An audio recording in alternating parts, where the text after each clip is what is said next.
पहलगाम हल्ल्याला आज 1 महिना पूर्ण, मारेकरी अजूनही मोकाट। एबीपी माझावर दिवसभर विशेष कव्हरेज। ऑपरेशन सिंदूरमुळे बिथरलेल्या पाकिस्तानचा आता नेपाळ मार्गे कारवायांचा डाव। नेपाळ मार्गे बांगलादेशी आणि पाकिस्तानी दहशतवाद्यांना भारतात पाठवण्याचा कट असल्याची माहिती। छत्तीसगडमधील अबू जमाडच्या जंगलात 27 नक्षलवाद्यांचा खात्मा।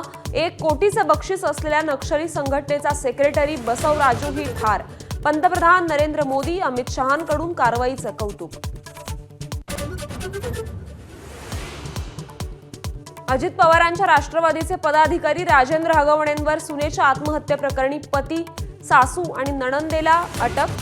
फरार राजेंद्र हगवणेंचा शोध सुरू। हुंड्यासाठी छळ केल्याचा आईवडिलांचा आरोप।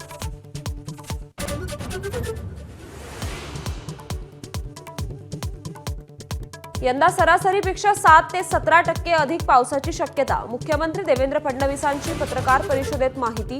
मान्सून महाराष्ट्रात वेळेआधीच दाखल होण्याचा हवामान खात्याचा अंदाज।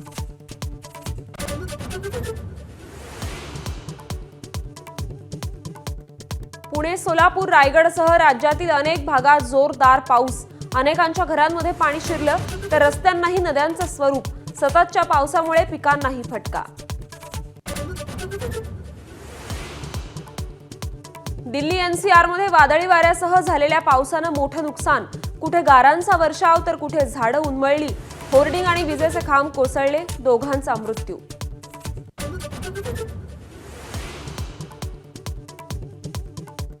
नॅशनल हेराल्ड प्रकरणी सोनिया गांधी आणि राहुल गांधींच्या अडचणी वाढल्या।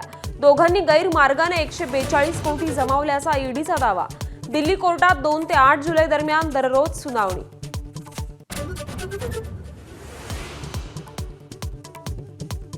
चाकरमान्यांसाठी खुश खबर। यंदा गणपतीसाठी जलवाहतुकीचा पर्याय।